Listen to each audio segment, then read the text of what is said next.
And once this is ready, which it is, there's only one other person that needs to be ready, Millie, and that's you.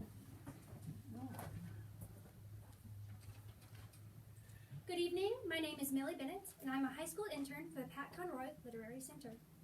Welcome everyone to the third night of the 5th annual Lowcountry Book Club Convention. We're so happy to be here at NeverMore Books, owned by Lorrie and Dave Anderson. NeverMore is one of the literary treasures of Beaufort. The Andersons are dear friends and kind supporters of our Conroy Center. Tonight, Lorrie Anderson will be interviewing our guest author. Jason Mott is the New York Times bestselling novelist of Hell of a Book, which is newly named as a long list finalist for the National Book Award.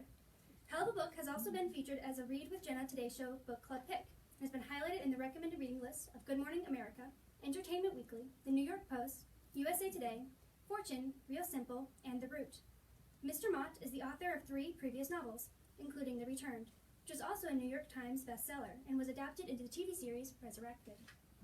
He earned his BFA in fiction and MA in poetry at the University of North Carolina, Wilmington, where he also served as writer-in-residence. Our Conroy Center previously hosted Mr. Mott here in Beaufort as part of our Visiting Writers series in December of 2018. And we are honored to welcome him back as part of our Lowcountry Book Club Convention. Please welcome NeverMore's Lorrie Anderson and novelist Jason Mott.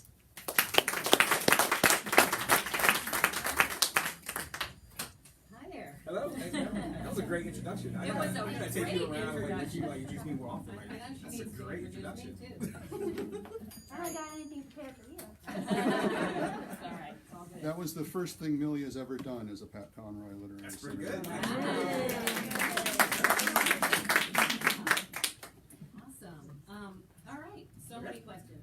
So many questions. So few answers. That's what I'm. No, you have to have a lot of answers. So the first thing I'm going to do is read portions of a couple of the reviews. Okay. Okay. We're going to jump into the deep end. So this is the Star Purpose Review, a profound exploration of love, friendship, and racial violence in America. Sorry, I need my glasses. As chapters alternate between the authors and Soot's perspectives, their narratives slowly begin to merge, unfolding into a story that is at once a paean to familial love and friendship, and a reckoning with racism and police violence.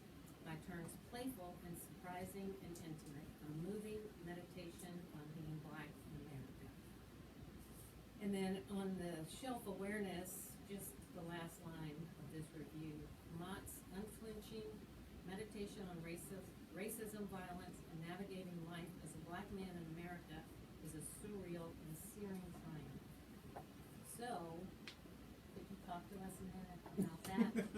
I know that's where I told you we were jumping right in. Because there's a lot of things in the books, and I did not mark the passages, but there's a lot of good insight. Yeah, I mean, there's a lot to unpack in both of those reviews, and of course in the novel itself. The novel wants to be this place that starts a lot of discussions about race in America and the impact it has not only on African Americans but on America as a whole. I think a lot of the challenge with tackling the issue of race, not only in America, but we'll talk exclusively about America for a lot of this discussion, is the idea that racism only impacts the minorities. And don't get me wrong, it definitely impacts the minorities on the largest scope, but it also trickles outward and impacts the whole. America is one large body who is always fighting against itself for 1,000 different reasons, but you cannot harm one part of the country without harming the entire country. I think that's part of what the book wants to actually talk about and bring to light, is that this is a American issue. It is definitely a minority issue, and we are the ones most easily affected by it. But it is, on the whole, an American issue. So that's some of what the book wants to talk about. It does it very well. So, your friend Wiley Cash wrote in a review, Wiley, Yes.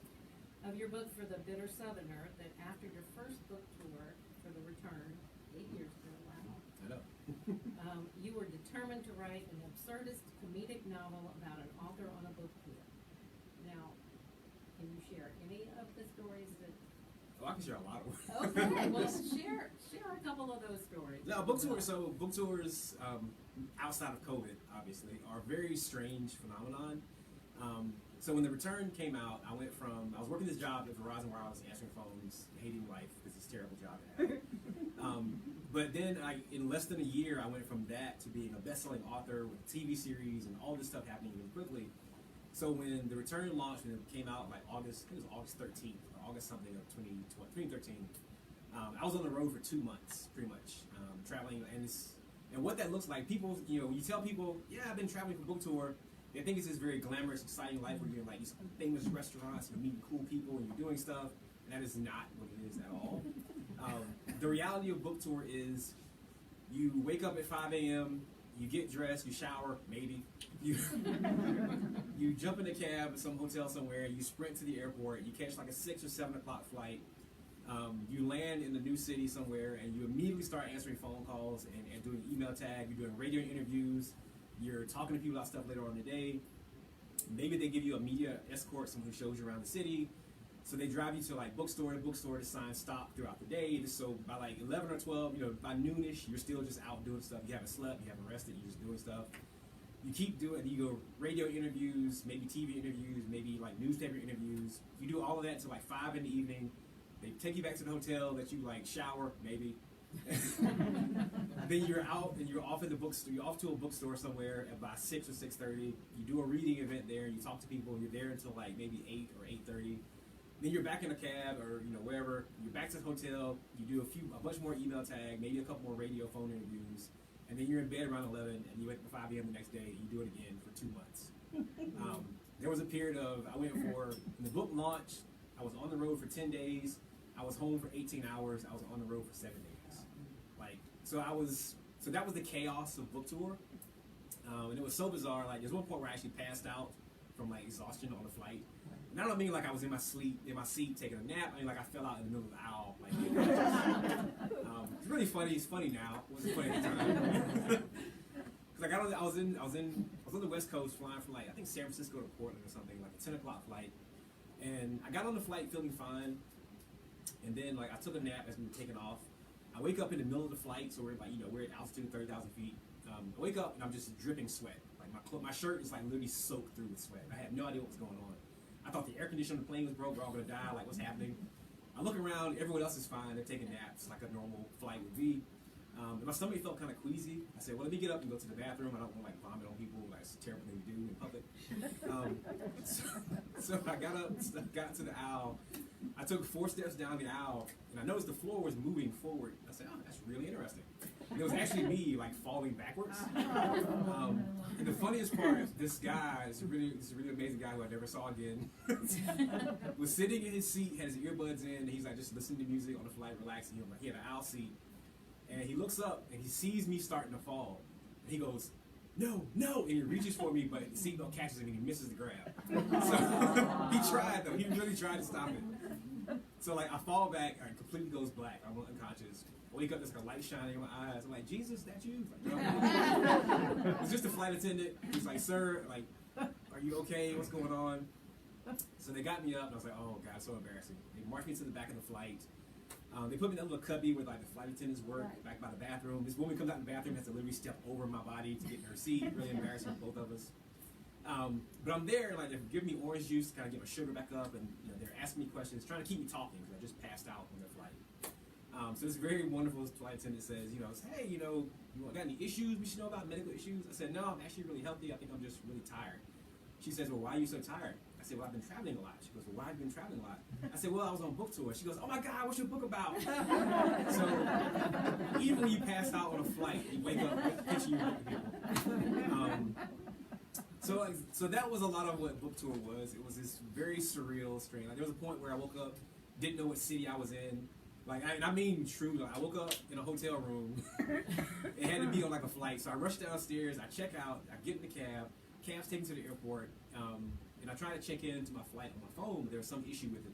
So they said call the customer service. So I called the flight customer service. The woman on the phone, very nice. She goes, yeah, where are you flying out of today? I said, that's a great question. I turned to the cab driver. I said, hey, where are we right now? He goes, oh, we're on highway, whatever. I said, no, like, where are we? What city is this? He's like, it's Colorado. It's like, it's Denver. I was like, oh, Denver, Colorado. Yeah, I got you. Yeah, totally. Because I had been traveling so much that, like, I was so exhausted, it just all blurred together to, like, different cities. So I wanted to write about that. Like, that's where the story actually started. It's funny because, like, this novel took from 2012 to now to actually kind of write. That's, you know, the literal sense. The figurative sense is kind of an entire life endeavor to write this book. But so after that happened, I told my agent, I said, I want to write a book about an author book tour. My agent goes, nobody wants to hear about an author book tour. I said, I think they do. It's like, I go out and tell these stories of book tour, people love it. And she goes, I'm not too excited. I don't know. She goes, hey, do what you want to do. So I wrote this manuscript, or I started a manuscript, but it was missing something. It was a comedy about an author on book tour, but didn't really have any depth. Like, something was just missing. So I put it on the back burner. I wrote my next novel, The Wonder of All Things, and then it came back to me because I went on a book tour for that. So I was like, okay, I gotta do this book tour thing. I pitched it to my editor. I said, I want to write about an author on book tour. My editor was like, nah, I don't think so. I pitched it to my agent again. My agent was like, I'm still not really impressed by it. Like, I don't know. She goes, but do what you want to do. She's very supportive. She'll be honest with you in her critique and then say, but do what you want to do. So more time passes, and around 2017, 2018, it was, you know, the height of, you know, the Freddie Gray stuff, the Baltimore riots. Like, there was just this boiling point that was happening. Even before 2020 and, like, the Black Lives Matter movement marches in 2020, there was just so many things that had been happening. I had a friend who lived in Baltimore at the time, the Baltimore riots. And I was on the phone with him every day, partly to just check on him, because it's like, are you safe? Like, are you okay? And so he and I were talking about, you know, what it felt like at this moment, like how because he's black as well, so we're just discussing like how we both felt about it, talking about topics. And I was just really overwhelmed by it. Like, I stopped watching the news because, like, every day there was more, and it just kind of reached this tipping point where I couldn't process it anymore. And I was explaining that to him, and he, being the genius that he is, he goes, well, you're a writer, you should write about it. I said, that's a brilliant idea. Why didn't I think of that? Because I hadn't thought of it for some reason. So I began writing these. It began as just me remembering things from my childhood, moments in my life that had occurred, and just general thoughts about my feelings on being black in America. And I just started writing those, not really with any intention. And by the end of that, I had like 150 pages of just stuff, like, some of it was childhood memories, some of it was just weird thoughts, but none of it had a real focus to it. And then I remembered the author on book tour thing, and I went and dug that out, and I had like the first 50 pages, but nowhere near what it is now. Like, I'll totally admit that. So I sent the first 50 pages to my agent. I said, what do you think of this? And she was like, I'm still not impressed. This whole author on book tour thing, I'm still not really digging it. She goes, but, as she always says, she goes, if this is the thing you want to write, don't stop asking for permission. Just go write it. Like, go do the thing you want to do. I trust you to follow your heart. So I did. So I spent like the next 2 years or so, year and a half, 2 years, writing this book. My agent did not know I was writing it. No one knew that I was writing it. I had no editor, no contract. It was just me off in the wilderness writing. And then I turned it into my agent, and she emailed me. She goes, oh my God, this is awesome. And the first phone call we had, really funny, the first phone call we had, she said, I said, hello. She goes, hey, blah, blah. She goes, before we start talking about the book or manuscript or anything, I need to know, are you and I okay? Because the agent in your novel is a terrible person. So is that me? Of course he wasn't her. So yeah, so that's kind of like the book tour stuff led to this novel in a very roundabout way, but also in a semi-direct way. Right. Well, that was my next question, is how did it evolve into what it ended up to be? So we're done with that question. So talk a little bit about the daydreaming problem.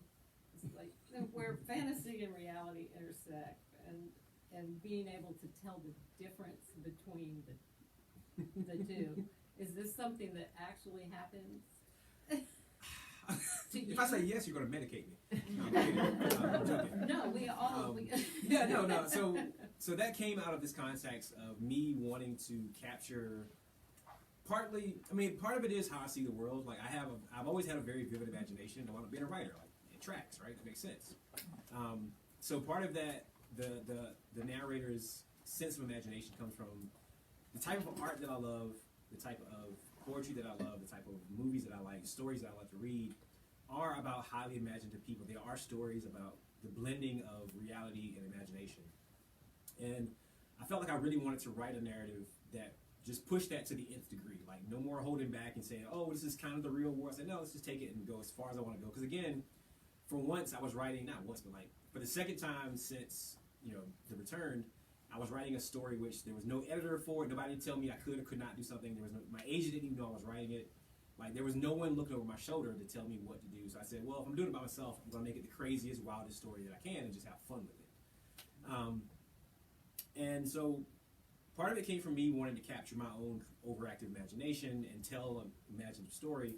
But it also came from me wanting to capture what it feels like to be a writer who has been writing for years. Because when you create characters, you spend years creating characters, they don't suddenly go away when you sell the book. Like, once the book is published, like, those characters are still in your head. Like, I don't see them physically, but like, they're very much, part of my thought processes. And I think about these characters as if they're like friends that have moved away somewhere. It's like, oh yeah, I wonder what so-and-so would think about this. And like, so I wanted to capture that in the imaginative part of it. And then there's also another layer of black stories, in fiction at least, in film and in television maybe to a certain extent, but in fiction in particular, black stories oftentimes don't get to be highly imaginative. A lot of black storytelling is condemned to this realm of like realism and existentialism, like this idea that like we have to talk about racism and we have to talk about slavery and we have to talk about it in these very precise real world terms in order to be heard. And that's something that's always bothered me because, black people have big imaginations too, and we want to tell these wild imaginative stories. Like, we like things that people don't expect us to like. Like I said, like, so much of the book deals with like film noir, genre of filmmaking from like the 40s to the 60s. Humphrey Bogart, James Cagney, all these kinds of characters. Like, I love that genre. I love the language of it. I love the speed of it. I know I have other friends who love it as well, and like other friends who have really obscure loves that they love. And yet, when it comes to the world of fiction, you don't hear the black voice represented in that context very often. And so I wanted to create a story that did push the black voice into an area where it rarely gets seen or heard.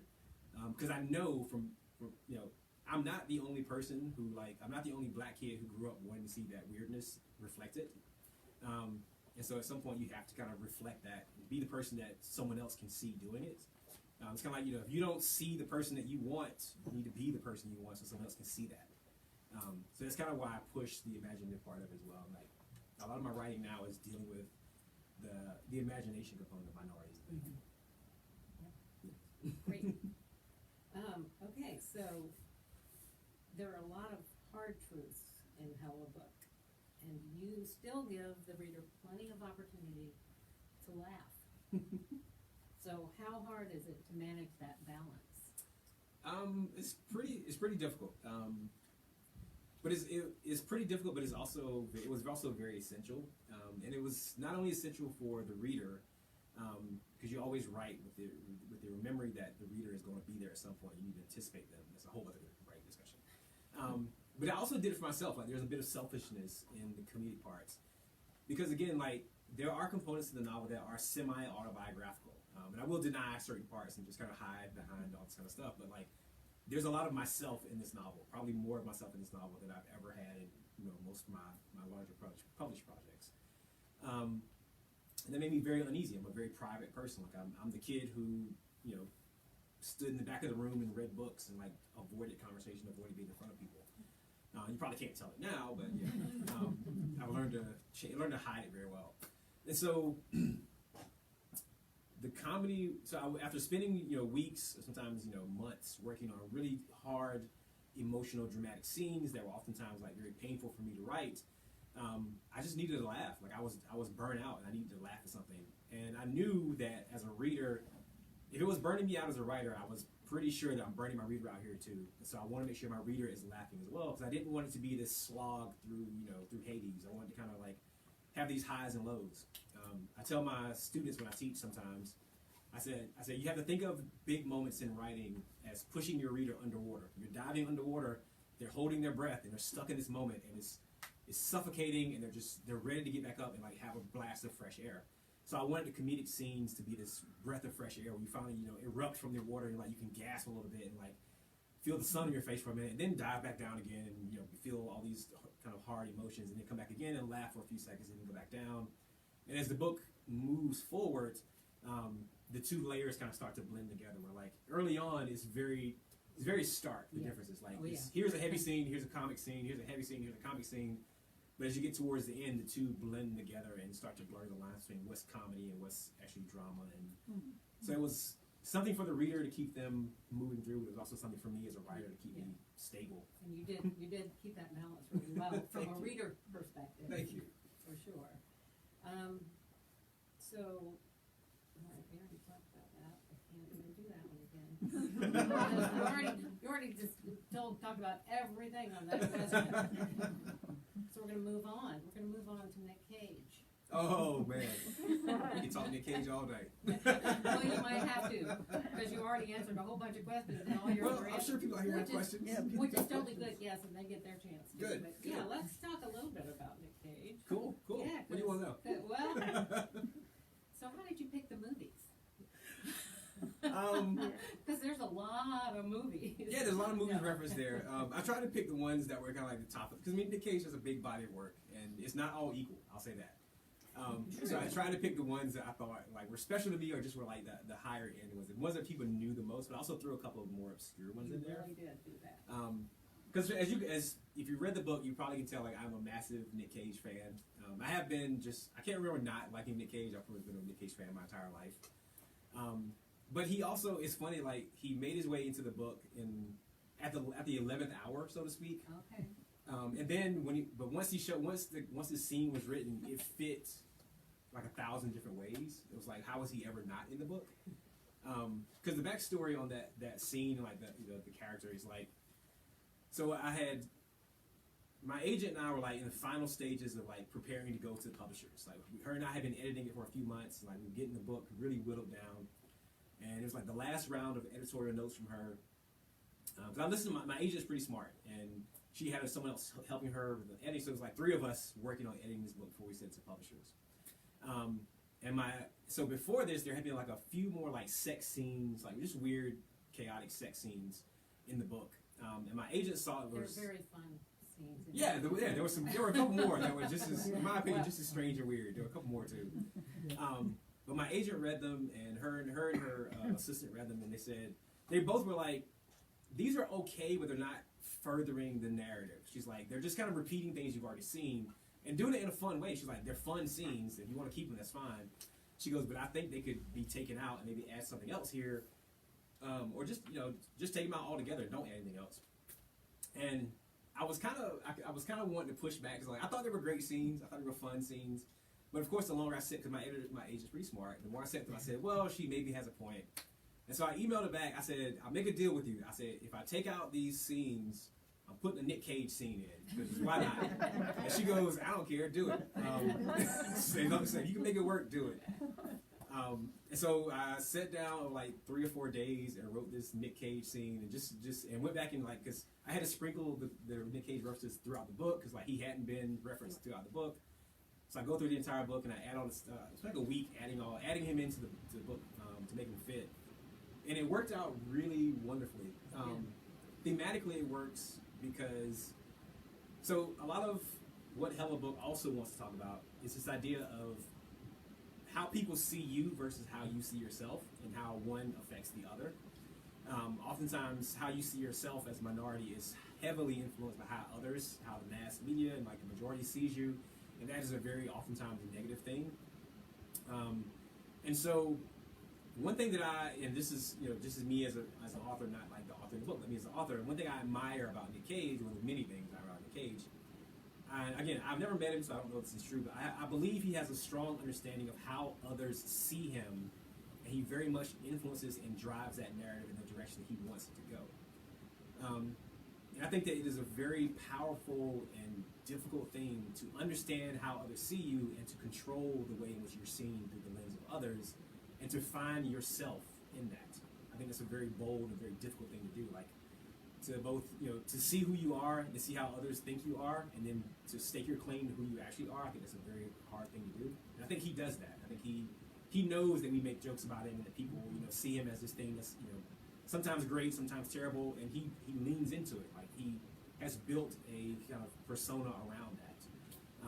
And that fit thematically with the story, and the author who doesn't get named, and all these components of like being seen and not seen, and people seeing you ways that you are not. So it just worked out really well. I got so happy that it stayed in there, because I kept expecting to get cut out. Like, every step of the process, I was like, okay, my agent's gonna cut it, and then she didn't. And then we found a publisher. I was like, they're definitely gonna cut it, and then they didn't. And then like we're in like final edits, like someone's gonna cut this scene, and no one ever did. So like I was being really happy that it made it. Me too, because I enjoyed reading it very much. So, speaking of the narrator, why doesn't he have a name? So, there has to be a reason. Yes. At one point in the story, he did. One point in revisions, he did have a name. Like, I was the second or third draft. I was working on this, because like for a long time, I've tried to write stories where I didn't name characters and didn't describe characters very in depth, and I've had editors push back on that. I mean, because editors say readers want to know who people are and they want to know how they look. And you've got to do that as a writer. You just got to do it. It's just a rule. It's just how it is. You got to do it. And I understand the logic behind it. I think that's true the vast majority of the time. So I totally support that. But I also think there's room to be a bit more playful and a bit more. I think people would accept a bit more playfulness if you can make it work. And so when I gave him a name, it completely changed the feel of the story because it made it this one character's story. As it stands now, with the author not having a name, any reader that comes to this can put themselves into that, or they can understand that like this is not one person's story. This is the story of an entire group of people and like the challenges that they go through. And it's not necessarily just black males as the main character is. It's also, you know, black females and like minorities of all ilk. You know, LGBTQ. Like, it is the narrative of a lot of people who wind up being the spokesperson for their entire group, whether they want to or not. And so that's why, like, when I gave him a name, it made the story too small, and it didn't fit the thematics that the story wanted to talk about. And one thing that I point out to people, because some people notice, some people don't notice it, is that none of the three main characters have names. I mean, there's the author, there's the kid who just gets called that by the author, and then there's Soot. We haven't talked about the kid. And Soot, of course, is not that person's name either. Right. So yeah, so it's the whole thing about like people not being seen for who they are and not being named for who they are. Yeah, we haven't talked about. We haven't talked about the kid yet. Yes. The kid. So it's It hard. is great. You couldn't have had the story without the kid. You could not have. It's tough to talk about the kid because.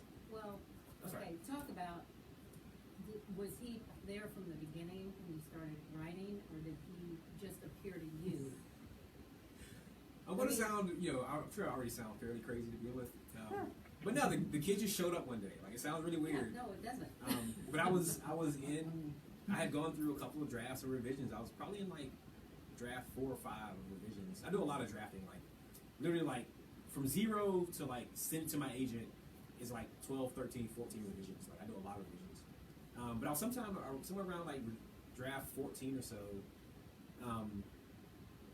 And this kid just showed up on the page. And I didn't know why I was there. I didn't know what the character was going to be. But I've learned to just kind of trust especially early on in the draft, I just trust the instinct and see what happens. So this kid showed up and stayed around and then became this very integral part of the story. I was going to say, he's one of the most important parts Yeah, of that story. wholeheartedly. Yeah. And it gave the story a depth that like I didn't know the story wanted to have all of a sudden. Absolutely. So yeah, it's amazing. It became a really fun character to work with. He might have been my favorite. That's totally fair. Anyway, well, thank you. I think we have gone over all the questions, plus Okay. a couple. Cool. But does anybody here have a Yes, question? I hope so. Yeah. I was just curious which authors inspired you to be a writer. Oh, okay.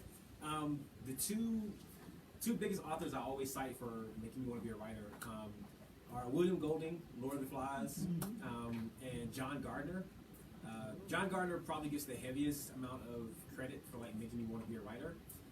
So if you don't know, like John Gardner wrote a novel called Grendel, really big novel.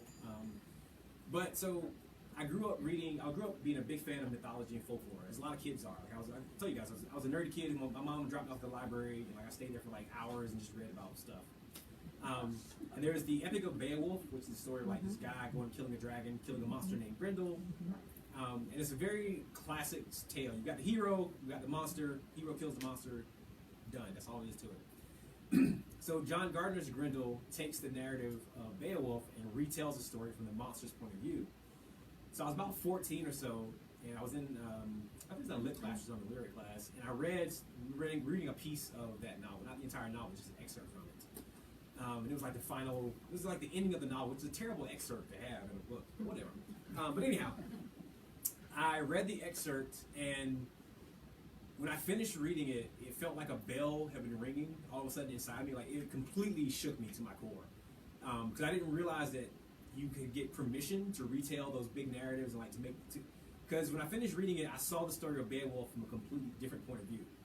And that just blew my mind. It's like, I felt like I knew that story so well. I knew the hero, I knew the villain, and then all of a sudden I didn't, and I questioned all these things about how I thought about stories.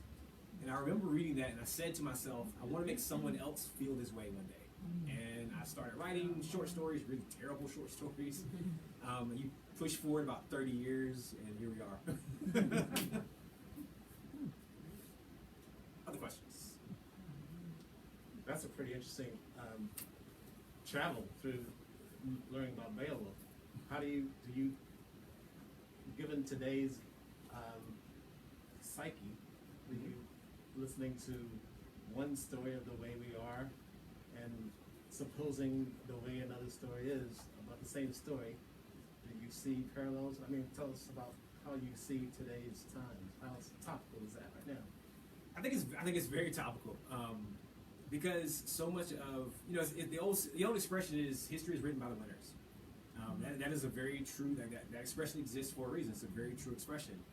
But I feel like we're in this very unique phase right now, and maybe we've always been in this phase. Just it's a slow march kind of thing.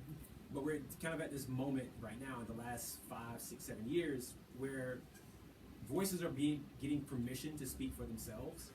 And so that's causing a lot of looking back at certain things, and it's causing a lot of retellings of stories. It's like you got the winner's version, you got the history version of it, like said this thing happened this way, but now you're getting people who are able to speak for themselves and kind of talk about not necessarily just about the history of America, or history of the world, about that, but sometimes just about their day-to-day existence, about how life actually is for them today. And so what's happening now is we're getting more voices that are able to speak for themselves, or able to hear different sides of a story and different versions of a story. And that's what's causing a lot of change, a lot of friction, a lot of weird things. I just call it weird, but I hate the word weird. A lot of unusual kind of conflicts. But for me, it should be, you would think that this would be a very beautiful moment. Like, a person getting to speak for themselves is the greatest gift a person can ever have. And you would think that as a country, as a world, when people who have not had a voice finally are allowed to speak, we would just shut up and listen for a little bit and like hear what that voice has to say. Because I believe every voice has something that you can learn from. You just learn that I shouldn't listen to that person anymore. Every voice has something you can learn from. And so there is this deconstruction of a lot of narratives that's happening right now, where history books and people being taught a certain thing, we're finding out that it actually wasn't that way for people on the other side of that fence, and now those people on the other side of the fence are able to talk, and you're having to like change how you feel about yourself. That's what's causing a lot of friction. Like, I think that so much of what's happening, like the conflict that's happening in America right now, it's not tiptoe around too much. The conflict in America right now, a lot of this binary splitting that's happening, where people are breaking into tribes of like Democrat, Republican, whatever, conservative, liberal. A lot of that comes from this fear of, if it's almost this mentality that says, if I admit that the thing I thought for all these years was incorrect, what else was I wrong about? Like, what else? If I let this thread unravel and I say that yes, I was X event was wrong, and I was wrong for believing X, I was wrong for saying X, I was wrong for doing X, whatever the thing is.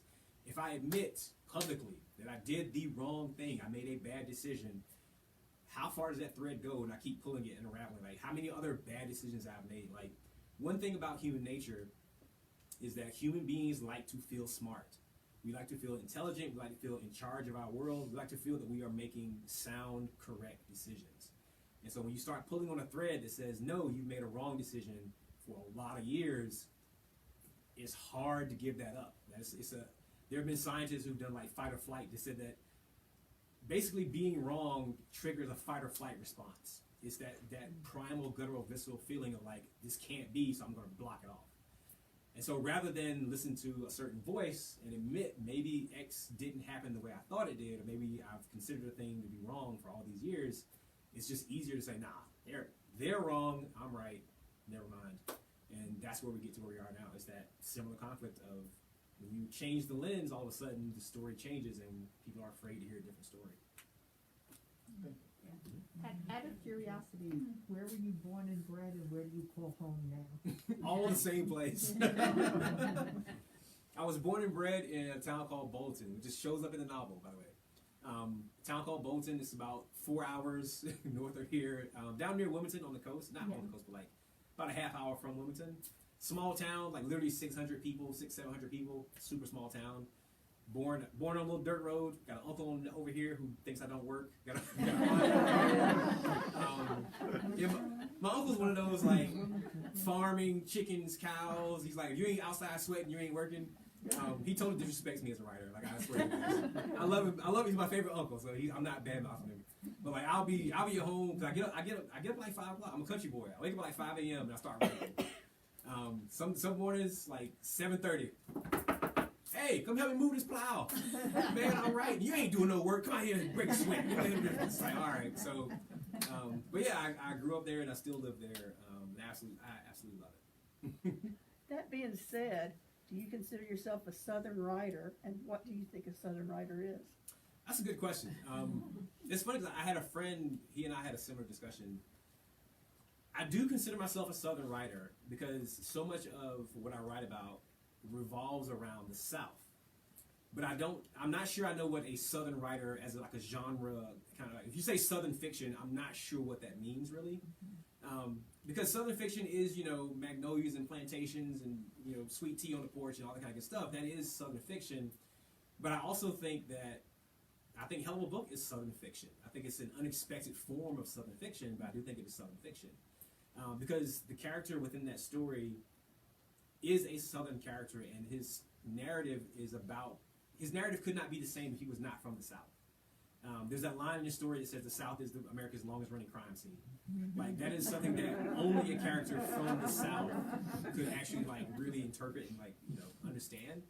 And it's funny because people all the time ask me, because when I'm in front of a crowd, I don't have my accent goes away. I'm sure you all know how to do this. You filter that accent out while you're in front of a crowd. Because people think the Southern accents denotes like lack of intelligence or something, but whatever. So there's a whole background behind that, but whatever. But so much of my story is about the South that for me, Southern storytelling doesn't just have to be the sweet tea and stuff. It can also be these other things that exist as well. Next question. How did you come up with the title of the book? So, fun fact, I have never titled any of my books. I have yet to title a single book. Apparently, I'm terrible at titles. I am just so bad that my agent is always like, no, we're not using that as a title. Literally every book, someone else picks a title because I'm bad at it. So, I'll just admit that I'm bad at it now and just accept it. But, so, Hell of a Book, the title came, my agent picked it out. So we were 11th hour, we had finished the novel, and she had told me 2 months ago, I need a title from you. I said, yeah, I got you. No clue. So it finally comes out literally 3 days before we're going to send it out to people. My agent's like, where's this title? I sent her 5 of them, and she's just like, ooh, no. None of these work. I can't remember what they were, but they were just all bad. And it's funny, so there's the inside Hell of a Book, there's on the first page, there's this alternate title. That was mine. I didn't come up with that. It's a whole sentence. That was my alternate title. So in the manuscript, everyone that came across the book, the Author Notes book tour, everyone that came across the book kept saying, it's a hell of a book, it's a hell of a book, it's a hell of a book. And my agent says, that should be the title. That's and I was how like, long it is. that was mine. I did that. Thank you. I did that. The altogether factual, wholly bona fide story of big dreams, hard luck, American hard luck, American-made mad kid. Just rolls off the tongue. Rolls. Yeah, that's my title. I take ownership of that one. But like the bona fide part. Thank you. So my agent was like, we should call it Hell of a Book, and I expressly said no. I said that's a very arrogant title to have on your book. Like I don't know if the book's that good. I'm not gonna, I don't want to call it Hell of a Book, and that just torpedoes it. It's like I get like 0 stars or whatever. It is so, and she said no. That's the title. It works perfectly. And I was like, all right, whatever.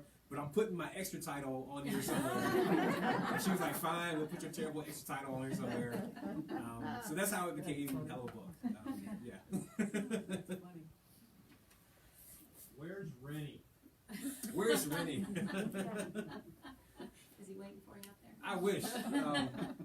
Yeah, Rennie. So Rennie, it's funny because Rennie is a character like everyone fell in love with Rennie, and I did not expect that. Not to say I didn't expect people to like that character, but it's amazing how, and this happens in almost every book, where like there'll be a character that when I write the character, for me, they were very much a secondary, like it's like, oh, cool character, but then like the readers somewhere along the line, like, oh my god, this is the best character in the whole book. I'm like, really? Yeah. So Rennie came about from going on book tour and having media escorts, people who drive you around different cities. I met this guy once. I think I was somewhere on the West Coast. I may have actually been in San Francisco. I was somewhere on the West Coast. I met this guy once, and he picks me up outside my hotel in like a Lincoln Town car. Like I'm in the back, got little waters and candy and stuff. And so we're just making conversation because this is all very new to me. I was on turn for returns. Like, it felt really weird. Like I'm not used to being in the back of anybody's car. Like just like what's going on. So we're driving around, and he's talking, and we're just chatting. And I was like, oh man, it's like, how long you been doing this? He said, yeah, I've been doing about 5 years. I'm retired now. And this is what I do now. Just kind of something fun. I said, yeah, really. I said, what do you do? What were you doing for? He said, yeah, I actually went to like an Ivy League school. Came from like an Ivy League college. And I've been a doctor for like 30 years. Had some massive house in some really rich neighborhood out there. And I asked him, I was like, well, why are you driving people around? Like, why are you driving me around? Like, you can buy and sell me probably. What are you driving me around for? He goes, I get to meet people. Like, I get to drive and meet people. Like, my wife, she goes off and she does stuff. Like, I don't want to sit at home all day. He's like, I want to do something. And now he's like, I've met movie stars. I've met legal people. I've met actors and singers. I meet all kinds of people, and I just drive them around. It's like, that's a pretty cool job. So that became Rennie. So are you on a book tour now?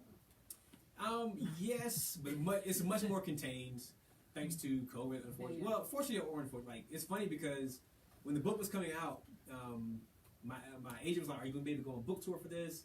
And I was like, after a year in quarantine, I want to go anywhere. Like, you can send me on the road for 8 months, and I wouldn't care because I'm tired of being home. So I am on book tour, but it's mostly been virtual. Like, I think this is the first in-person event I've done. Actually, it is. This is the first in-person event I've done for the book, and the book's been out for 3 months now. Well, thank you. Yeah, thank you guys.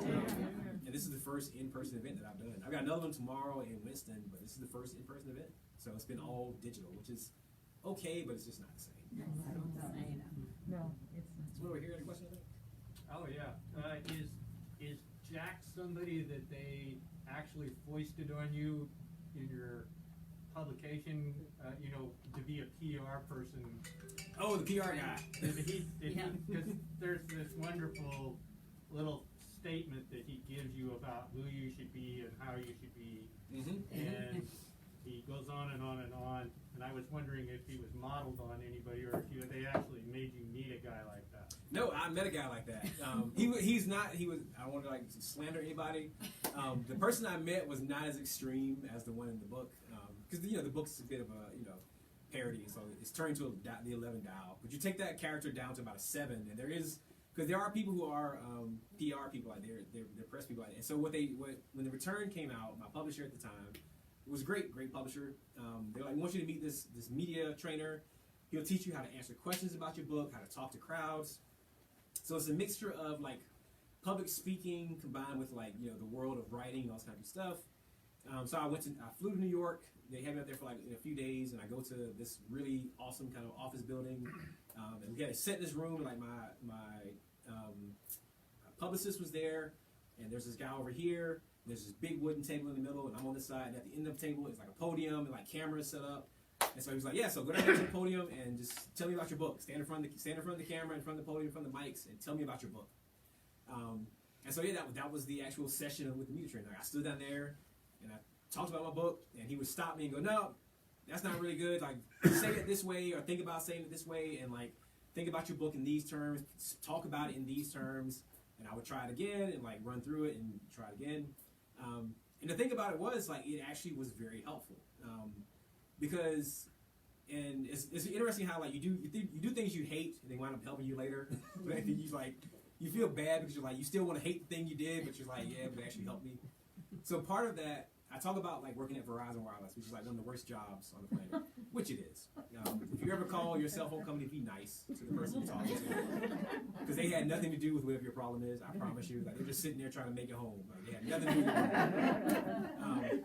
But I worked at Verizon Wireless for 4 years, and we handled New York Metro. So I had angry New Yorkers all day for 4 years. We're never angry. I'm gonna let you and God keep that secret. So I was working there, but what the job taught me is it taught me de-escalation. It taught me how to like calm people down. It taught me a lot of verbal tricks that you can do with people that are really weird and fun. So like, and this is the party. This is the thing I give people, like a party trick if you want to do somebody. There's a phenomenon where if you say like a really unique word 3 times in conversation, the person you're talking to will say the word back to you. And I completely, we used to have a contest. We worked on teams at Verizon. Teams of like 7 or 8 people in a group. So we pick a word of the day, like juxtaposition. And you had to say that word, you had to get the customer to say the word back to you without prompting them. And so we'd be on the call, and I'd be reading the bills, like, yeah, there's a weird juxtaposition here between this and this, and keep reading, yeah, some juxtaposition going on here, and he's like, yeah, juxtaposition, yeah, gotcha. Ooh, you get a prize for it. But it works. Like, you can do it in any kind of like social context. Just think of a word that's not really normal, and say it about 3 times, and I guarantee if there's a group of people, someone will say the word back to you. It's the weirdest thing. I also learned that you can calm people down just by speaking more slowly. Like, the slower you speak, the more people, like, even right now, you guys are like coming down just a little bit, just by hearing you speak a bit more slowly. So when someone is really pissed off, you just speak really slowly. They can't help but calm down a little bit. If you go too slow, they get pissed off at you. There's a sweet spot you can be in. So I combined that with the media trainer stuff, and this is where you get the image that you see right now, this guy who sit here and knows what he's talking about. But I guarantee you, as soon as I'm out of your face, I'm like in the corner, like, oh my God, so many people, just freaking out. Because I'm still very much an introvert, and people don't believe that, because like they see me in front of a crowd, they're like, there's no way you're an introvert. And I was like, trust me, I'll be at home in the corner for the next week trying to recharge my battery of like the last 3 days of like doing stuff. So the job I hated, which was Verizon Wireless, and the media training session, which I did not particularly enjoy, but didn't hate, they actually helped me become a better public speaker and talk about the book and entertain people. You do that very well. Yes, sir. You have been long-listed for the National Book Award. Yeah, I have. Yes, he Have has. Have you read your competition? I have not read the competition. I probably will after the awards are announced, after however it goes. So one weird component of like of who I am as a writer is like I don't read a lot of new fiction. I read a lot of nonfiction. I read a lot of books I've already read, but I don't read a lot of new fiction. And the reason for that is I found that for me, I'm almost always working on a new book. Like almost always, I'm working on something new. And I find that if I read new stuff while I'm writing new stuff, it bleeds over into it. Like, especially if it's a book I like. If it's a book I'm really getting into, then my brain subconsciously will start trying to write that way. And I don't want to write that way. I want to write my way. And so if I read stuff, it's like watching movies you've already seen. They don't distract you; they just become background noise. Or if I read like new nonfiction, like I read a lot of philosophy books because that's so far removed from fiction that it doesn't bother me. But no, I haven't read my competition.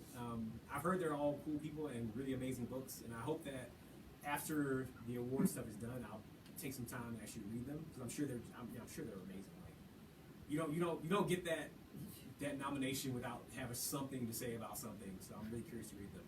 Do you know personally the authors of those books? I do not. I do not know them. I know a friend who knows one of the guys who was nominated. So like, yeah, it's when like as an author, like you don't meet many other authors, and like But then when you do, it's funny because like you'll form these small circles like Wiley Cash. Wiley and I just run to each other all the time. Like he and I are basically like BFFs when it comes to writing. And there's like a couple of other writers that I know, kind of like as a kind of met a few times. But it's funny, like writers don't really run into each other very often. I've met Mateo Ascaripor, who wrote Black Buck. There are a lot of big things in that book. He and I met on a Zoom like 6 months ago, and now we're just like we text each other and like we're doing a lot of Zoom calls one-on-one. So I haven't met anyone else, but hope maybe I'll meet him in November 17th in New York if I get to the finals. You mentioned you got early to write. Mm-hmm. How do you like to write quickly? Do you like slowly? Do you write on a keyboard? Do you like to sketch things with a pad? How do you? Yeah, I'm all about the keyboard. So I get up at 5 a.m., 5:30ish on a sleep-in day, and then I go straight to the computer. Like, and the logic behind why I do that is the later in the day that it gets, the more the rest of the world wakes up and starts calling and texting and wanting to solve problems and like. Because I got my uncle who comes over at like 8 a.m. to do stuff. I've got nieces and nephews and friends who just want to text and say hi, and I can't focus if all that's going on. But at the same time, I don't necessarily want to turn it completely off. So I said if I get up early, everyone else is still sleeping. So I'm guaranteed usually about 3 hours where just no one's awake. So no one texts me for anything. And even then, after about like from 8 o'clock to like 11, people are just starting to wake up. So I'm wrapping up by like 11 or 12. Like by 11 or noon, I'm done. But an average day for me kind of depends on what phase of writing I'm at. When I'm in like the first draft stage, I do 10 pages a day. That's my requirement. If I hit that in like 2 hours, I'm off early and I get to relax and do other stuff. If it takes me 8 hours or 9 hours, it's just a long day. And I'm just at the computer the whole day. So I do that for the first draft. And when I'm doing revisions, then it becomes I do 50 pages a day of revising drafts. And so like 50 pages may take 3-4 hours. It may take 10-12 hours. It all depends on what the revision is looking like for that day. But that's kind of how I structure things. So it varies. I'll have days where I'm done. Like by 8 o'clock, I'm done. And I can just kind of go party. It's like being in summer school. It's like, go party. Then I have other days where it's like 6 p.m. comes around. I'm just still staring at the computer like, solve this problem. Those are terrible days. But I think the key is consistency, though. You have to. Writing is like physical exercise. Like if you want to be an Olympic runner, you got to run every day, or like 6 days a week at least. And like writing's the same way. You got to do it every day. Question? Yeah, Jason, you've avoided writing from an autobiographical perspective until now, but the Today Show and the National Book Award long list, those aren't terrible as positive reinforcement goes. So has that changed your opinion in terms of moving forward? I don't know if it's changed my opinion, because I think so much of why this book worked was because I just kind of stopped caring, not about writing, but I stopped caring about like I didn't have an editor that I felt like I had to impress or had to like write the way that they wanted me to write. My agent had already kind of stated like just go do what you want. I don't care what you do, just go do your thing.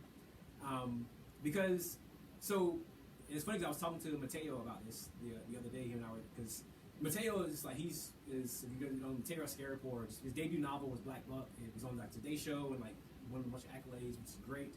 But it's his debut novel, so he's where I was when The Return came out, and so here I am, a decade after that. So he and I have this kind of weird I don't want to say I'm his mentor, but like he asked me a few questions about like the life of being a writer, and I kind of try to talk to him about things. But I was talking to him, and I told him, I said, your debut novel is the only book you write when no one's watching. After that, someone's watching for everything that you write. And that can be a very influencing, either positive or negative influence. That can be a very strong influence to deal with. And so for me, I wrote The Return, but nobody was watching. Right? I had no editor, no agent, no fans, nobody. Just wrote this book that I loved, and it came out really well. Then for the second book, I've got an editor, I've got agents, I've got fans now, people that expect a book to be a certain way, and that starts guiding your thinking and guiding your writing for ill or for good or ill. And then by my third book, my publisher and I, we weren't like fighting, but I wanted to go in a different route than they kind of wanted me to go. There was a little bit of like creative differences. And so the third book came out, and I felt like it could have been something different, and things like that. And so I actually owed them like a fourth book, but we decided to kind of like end the contract there. So I was out of contract for this book. So I was back to this place where like no one was looking, because like the last book it came out and just kind of, it didn't blow up, just kind of came and went, and that was fine. But like I didn't have an editor. I had an agent. Again, my agent didn't care what I was doing. All the fans kind of quieted down because you hadn't had a big book out in a while. It's like, that's fine. But it felt like no one was looking for a change. And so I was like, I can just write the thing I want to write, and have that be however it comes out. And like I said, the autobiography component was unexpected for me. It just kind of showed up, and I kind of went with it. So I hope that the positive reinforcement here is to just not care what people think when I write, which is something that's harder to do than it is to say. It's easy to say, don't worry about what people care about, but then like, again, so imagine the book I'm writing right now. We're working on a new book right now, and like this book is National Book Award long listed. It's like, oh man, should I be trying to do the thing I did last time? It's like there's already this pressure in your brain to say. So I think I got to work on and remember to just not care about what people think and just write the thing I want to write. So hopefully that's what I can take away from all this. Thank you. You've mentioned your agent a bunch of times. Yes. Would you like to tell us who your agent is? Yes, and how indeed. you met your agent? So my agent is named Michelle Brower. She lives in California. She lived in New York for long. Lives in New York and California now. Got a husband and a kid. And this year is actually our 10-year anniversary. We've been together for 10 years. It's longer than most marriages. Yeah, it's funny because I met her and I queried her for a book that went on to be good. So my title for The Returned was Alive in Arcadia. Terrible title. So I tell you, I'm so bad at titles. And of course, Michelle was like, no, that's a terrible title. Let's call it The Returns. All right, cool. But yeah, I queried her in like June of 2011, and she took the book. And another fun, I'm hoping that the universe aligns the way the universe can align sometime. So the National Book Award long list ceremony, like the winning, the actual final ceremony is November 17th. Michelle and I first met in person in Asheville, North Carolina on November 18th, 2011. So it would be a really fateful thing. I could win this thing. That would be pretty amazing. But if not, it's fun just being nominated. What an honor. Yeah, it's been pretty weird. Like, if anyone follows me on Facebook, I've been just killing Facebook about this whole long list nomination. Like joking about like trying to tell strangers, complete strangers, how I was on the list, because it's the most surreal. It is the most surreal moment of my entire life. So I'm trying to share it as much as possible. So, what's in between the cover and the end is the book. Mm-hmm. Do you think that it wouldn't do as well with a different title? Do you think the title can make? Yes, titles make a dramatic difference.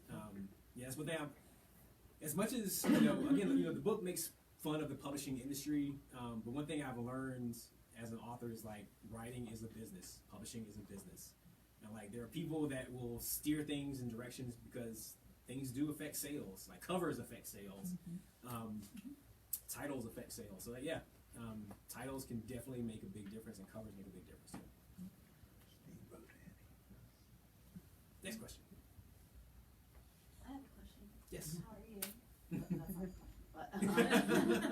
If you were to write a nonfiction book right now, what would the subject matter be? And this is all right. So weirdly enough, if I were to do a nonfiction book right now, it would be on storytelling in video games and how it has evolved. And how it is, I would argue, video game storytelling is the most avant-garde. It's the edge of what storytelling is right now. It really, truly is. Like, it's amazing how, like, we think of video games, depending on, where you grew up, like, generationally, like, video games oftentimes gets thought of as this kid format, this kid thing. I'm a big gamer, by the way, if you can't tell. I'm a huge, massive gamer. If I'm not writing, I'm watching a movie or playing video games. That's just my life. But video game storytelling has become one of the most amazing places. Like, so there is this game series called Dark Souls. Came out. Here's my shout out back there. Yeah, exactly. So Dark Souls is a very difficult game. Like, it gets known for being this very challenging, difficult game. I love it. Absolutely love it. But it is also the most brilliant form of storytelling that could only exist in the video game format. You could not do it in the real world. And I find it to be really fascinating. So, because what the game does is, when you play through the game, you're fighting bad guys, you're killing monsters, it's all fun in that regard. But there isn't much of a straightforward, like, cutscene, like movie things like, oh, this is the hero of the story, and the villain betrayed you, and now you gotta avenge their death. Like, it doesn't function like that. You spend most of the game not really knowing what's going on, other than the fact you're fighting bad guys. But as you go through the game, you collect little items. And each item has, like, this was the sword held by so-and-so. It gives you a little snippet of information about it. Then you pick up another piece of thing over here, and it's like, this was the shield of so-and-so in the era of what, it's like, it's very high fantasy, that kind of thing. And the reason that this could only exist and only succeed as a form of storytelling is that the more people play it. So the way this game evolved, it came out, and the crowd, the gamers around it got really fascinated by it. And they began posting online about, like, certain weapons that had this story, and, like, this shield was owned by whoever, Gwen and blah, blah, blah. And what happened was, over about 2 years, everyone put this story together. Like, we found, as gamers, we all came together with these snippets, and were able to piece together this massive, sweeping narrative of, like, life being reincarnated, and, like, this idea of fatalism, and, like, this very high philosophy kind of stuff. And it is the equivalent of, if I took my book, ripped out all 300 pages, scattered them over an entire city, and everyone walked around and found, like, one page and said, I've got this page, and this character did this thing, and there's no page numbers. You just kind of have a page with a character saying something and doing something. And then someone else goes, well, the character did this in the page I've got. And it's like, oh, really? And then, like, that is how Dark Souls told its story. And that is the most amazing way to build a narrative, because it makes the reader in this context become a part of you unearth the story with other readers. And you couldn't do that in book form. Like, you cannot tell a story that way in book form. And yet in video game format, through this unique way that the internet all works, they managed to almost create an entire new way of storytelling. And so if I had to write a nonfiction book, it would be about that. Because as a storyteller and as a gamer, it completely blows my mind that, like, no one else is talking about this. Like, they really found a new way to tell a story, and no one else is talking about it. I find it really fascinating. So what's your gaming rig? Are you a Twitch fan? Yes, I burn Twitch up. I don't have a PC. I'm a PS4, PS5 kind of guy. I got a PS5, thankfully, when it came out at regular prices. Yeah, I play a lot of Dark Souls. I play a lot of Street Fighter and Tekken. I'm a fighting game fan. Yeah, I'm a big gamer. I think video games are amazing. Yes. I'll confess I haven't read any of your books. That's totally okay. That's totally okay. But I read about you and I thought you sounded very interesting. Oh, cool. So, I did not read The Return. I didn't see the TV adaptation of it. So did you have to surrender a lot of, like, artistic control when they were turning your book into a TV series?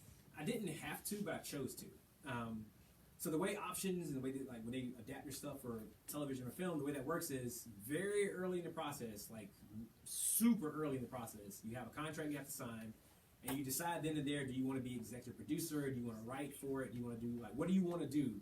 And once you sign that dotted line and it goes off, things start happening, like, they hold you to that contract, whether whatever.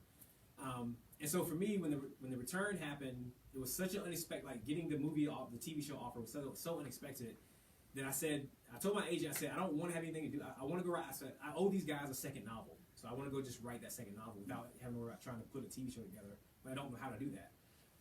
So I just basically said, nope, you guys take it, go do what you want. And so that's kind of how that. And the funny thing about that is, as I've learned and grown, there's actually a benefit to not being involved in, like, adaptations. Not just because, again, but I think Resurrection did a great job. So, like, I'm not saying this from a, like, bad point of view, but you get the catbird seat if you choose not to be involved. And what I mean by that is, if they adapt your novel and it becomes a terrible piece of trash, you can say I had nothing to do with it. If they adapt your thing and it becomes an amazing, blissful success, you say, hey, I thought of all of that. That's all to me. So you win no matter which way the chess game plays out. So that's high level chess right there, but it's definitely hard to do. Sorry, we got sound effects. That's awesome. Other questions? Anybody else? Any more questions? Yes, ma'am. I was wondering, as you were writing this, who did you see in your mind as the reader of your book? I was thinking of all the different references that you made, and from Daedalus to Seeley, I got all of them. But I'm wondering if you thought that a lot of it would, I can imagine it might go over a lot of people's heads, or they might have to Google some things as they're going. Yeah, and it's funny because when I was writing it, that's right. I got a friend. I was texting her, and I told her, I said, no one's going to read this book because no one's going to get it. I said there's too much specificity about like weird like Greek mythology to like you know black film to like film noir like Humphrey Bogart. Like there's too many things all here. So I wasn't sure who would get it. I hoped that the reader was someone who, I think in my brain I saw the reader as someone who wanted to enter into a discussion about race in America. Like that was the core of it. Everything else was just kind of window dressing. So I kept, as I was going through it and revising and building it out, I tried to keep in mind that like at its core, once you take away all the references and everything else, it's a discussion about race in America. And it's trying to create a discussion about that. And so anyone who wants to have that discussion or wants to even eavesdrop on that discussion, this is who that book is for. But then when it came to like the specific stuff of like the weird references and like all these kinds of things, that was just me having fun a lot of times. Because again, it was me just not caring. It's like I'm writing this book for me a little bit, so I'm just gonna like throw in weird, obscure references to movies and I talked about Freaknik in '96. I didn't even go to because I was like 16 at the time, so I couldn't go. My sister went though; she was in college. But like, I just threw all these things out because it felt fun to do, and it just felt like the thing to do. And I was like, whoever gets it, gets it. And it's been funny because like this novel has been the biggest roller coaster ride of my career. Like writing itself is a highs and lows kind of existence. But this novel has been down on the mat so many times, and it gets up swinging every time. Because, and this is kind of like behind the scenes kind of stuff. So I talked about how like editors have like been like, nah, don't want us to read out this book. And then like my agent was kind of like, nobody wants to hear about that. And it's like, so it's been like just shot down. Then I turned in the manuscript to my agent. My agent was like, oh, this is great. So the book all of a sudden is like on his feet, like, yeah, I'm a great book. And then we take the book and we shop it to these select group of like editors. And they all pass on it, and it's like, ooh, oh, that's a blow to the head. And then we shop it to a few more editors, they all pass on it. It's like, ooh, this ain't good. And then we shop it to a few more editors, and like they all pass on it. And I was like, ooh, I really messed up on this one. Like, and my agent, wonderful agent, was like, no, this is a good book. We're gonna find a home for it. And it's not like we went through everybody, but like there was this initial period where like we were just like, okay, someone's gonna pay us $1 billion for this book. It's gonna change the world, and like all of these is crickets. Like nope, everyone passes. And it happened like twice. And then we went out and we pushed it to everybody, and like one mass swoop, like pushed it out to everybody. And there were like 3 people interested out of like everyone. Everyone's passed on it. There's so many people passing on it. They're sorry. And so we had these discussions. And found Dutton, which was like the best fit ever. Like I'm so glad. It's one thing like I think the universe got rid of all those other people. It's like it's something like the person you want to meet, you finally meet the person that you meant to meet, like because everyone else got pushed out the way. That's kind of how I feel about like meeting Dutton and my editor John that I have now. So we get there and like it was just such a big thing, and like so it's been great. But like it's been highs and lows, and like so just when things were trailing off from the initial launch, you got to the Today Show, which is great, and then like things are kind of fading away, it's getting quiet, and it's like National Book Awards. Oh! So the book just kind of it gets quiet, then it just explodes again, then it gets quiet and explodes again. It's been the weirdest ride. I don't think it's going to get quiet again. We'll see. Well, I think so. So I think we're out of time. And I know. I think we could talk all night, right? Probably. Yeah. But thank you so much for coming.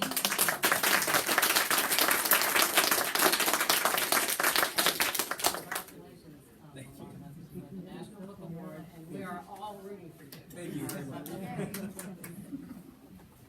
Where are we signing? And we are going to set up a table Okay. over here, so, the books can be purchased